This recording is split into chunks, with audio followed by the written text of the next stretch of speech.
Hello hi అందరికీ నమస్కారం. Welcome to JR7 media. నేను మీ యాంకర్ జాస్మిన్. సో అందరూ ఎప్పుడెప్పుడా అని వెయిట్ చేస్తున్న మూవీ జాన్ 10కి రిలీజ్ కాబోతుంది. సో మీ అందరికి అర్థమై ఉంటుంది game changer. So game changer నుంచి ఎప్పటి నుంచో అందరూ వెయిట్ చేస్తున్నారు. ఎందుకంటే ఆఫ్టర్ లాంగ్ టైం RRR తర్వాత సోలోగా రామ్ చరణ్ గారు తీసిన movie game changer. So literally ఒక 3 years తర్వాత ఇప్పుడు రాబోతుంది.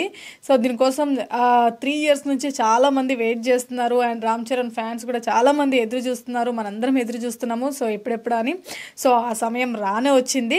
అలాగే మధ్యలో నాకు తెలిసి RRR తర్వాత ఆచార్య మూవీ తీసినారు. బట్ అది కొంచెం యావరేజ్గా ఉంది. అండ్ చాలామంది స్టార్స్ అందులో ఉన్నారు కాబట్టి సో దాన్ని మనం లెక్కలోకి తీసుకోకుండా సో ఏంటి అంటే RRR తర్వాత మన రామ్ చరణ్ మూవీ ఇప్పుడు జాన్ 10కి రాబోతుంది. అండ్ ప్రపంచవ్యాప్తంగా 12,000 పైన థియేటర్స్లలో ఈ యొక్క మూవీని రిలీజ్ చేయబోతున్నారు అనమాట. సో తెలుగు కానీ హిందీ కానీ మలయాళం అన్ని భాషలలో ఈ మూవీ అనేది రిలీజ్ అవుతుంది. సో అలాగే ఇక్కడ మనం చూసుకున్నట్లయితే గేమ్ చేంజర్ ట్రైలర్ రిలీజ్ అయ్యి జస్ట్ ఒక 19 hours అవుతుంది. సో 19 hoursలోనే ఎన్ని వ్యూస్ పోయినాయి అంటే దాదాపుగా 34 million వ్యూస్ పోయినాయి.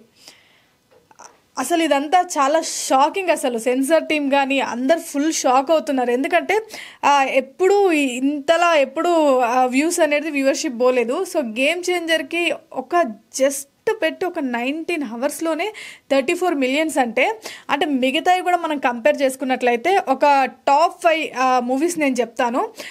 లైక్ అంటే మనం పెట్టిన ఒక 24 hoursలలో ఎన్ని వ్యూస్ వచ్చాయి అని చెప్పేసి. సో టాప్ 5లో మనం చూసుకున్నట్లయితే ఫస్ట్ వచ్చేసి టాప్ 5లో సర్కార్ వారి పాట 24 hoursలో 26 million వ్యూస్ పోయింది. ఆ తర్వాత వచ్చేసి ఫోర్త్ సలార్ మూవీకి 24 hoursలో 32 million వ్యూస్ వచ్చింది.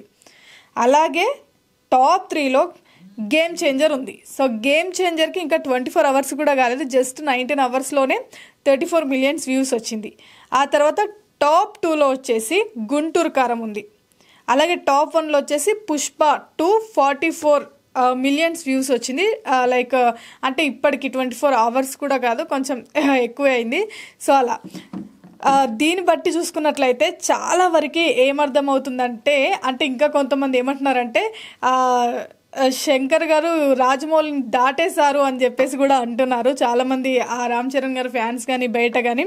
ఎందుకంటే మామూలు కాదు, ఇది సినిమా బ్లాక్ బస్టర్ హిట్ అవ్వబోతుందని చెప్పేసి అందరికీ అర్థమైపోయింది.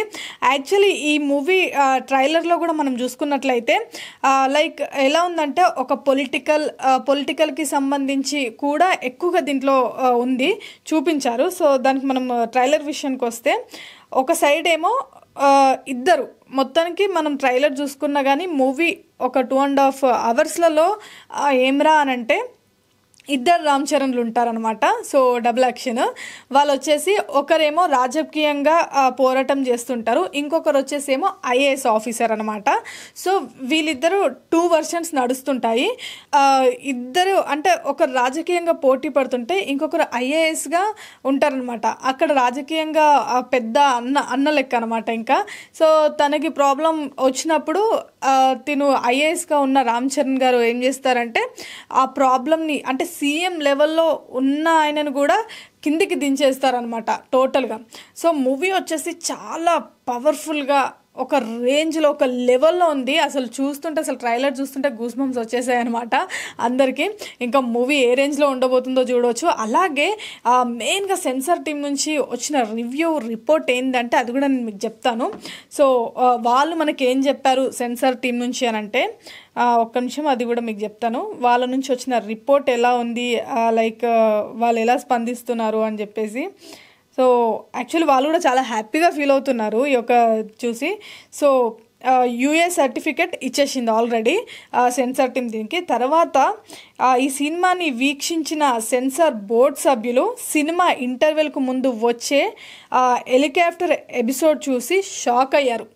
సో హెలికాప్టర్ ఎపిసోడ్ వచ్చేసి మనందరికీ తెలుసు, కొన్ని క్లిప్స్లలో చూసాము. సో రామ్ చరణ్ గారు ఏం చేస్తారంటే హెలికాప్టర్ నుంచి ఇట్లా దూకేస్తారనమాట. ఆ ఒక్క సీన్ చూసి షాక్, అసలు సెన్సార్ టీమే షాక్ అయిపోయింది.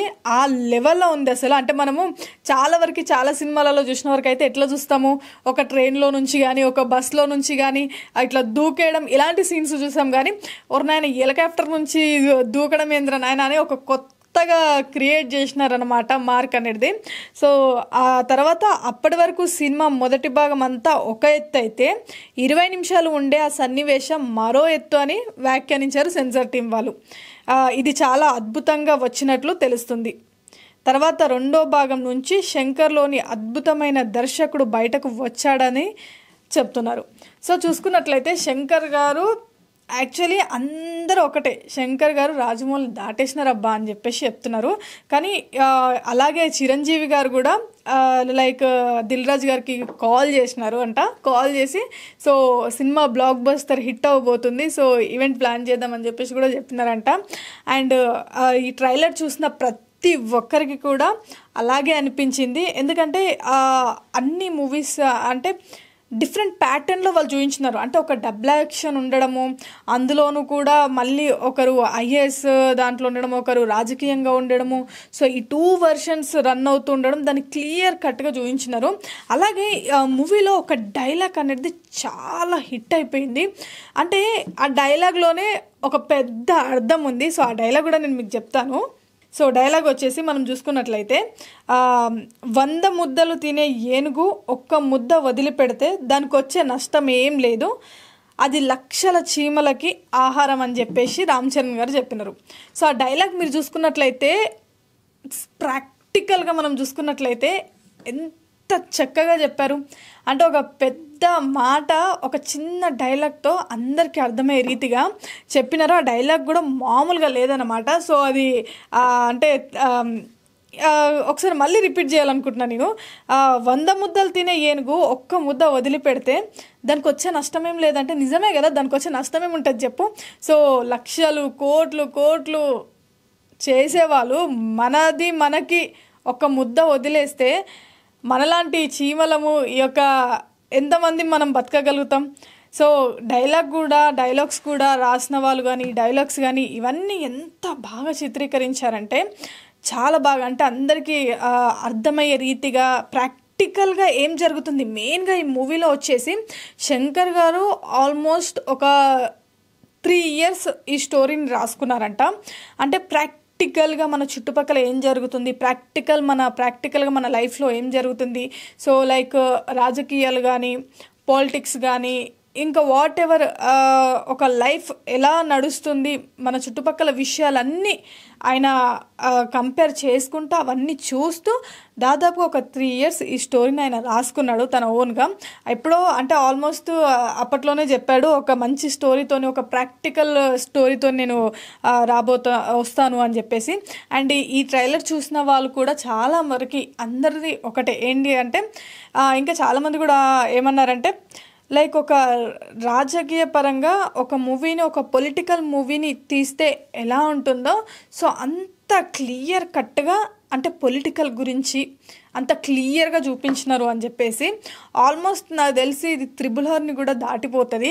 ఎందుకంటే ఆల్రెడీ రామ్ చరణ్ గారిని 3Rలో కూడా మనం చూసాము, లైక్ పోలీస్ డ్రెస్లో కానీ ఐఏఎస్ దాంట్లో కానీ ఎలా ఉన్నారని చెప్పేసి. సో ఇందులో ఒక 2 versions 2 different వేరియేషన్స్లో వస్తున్నారు కాబట్టి ఇదైతే మామూలు హిట్ కాదు, సూపర్ హిట్ అని చెప్పుకోవచ్చు. అంటే అందరికీ ఎక్స్పెక్టేషన్స్ అయితే స్టార్టింగ్ అయితే ఎక్కువగా ఎవరికి లేకుండే, దాన్ని నిజంగా ట్రైలర్ చూసినాక అయితే నిజంగా గేమ్ చేంజర్ అనిపించుకున్నారు. ఆ గేమ్ చేంజర్ అని ఏదైతే పెట్టుకున్నారో నిజంగా గేమ్ చేంజ్ చేసేసినాడు రామ్ చరణ్ గారు.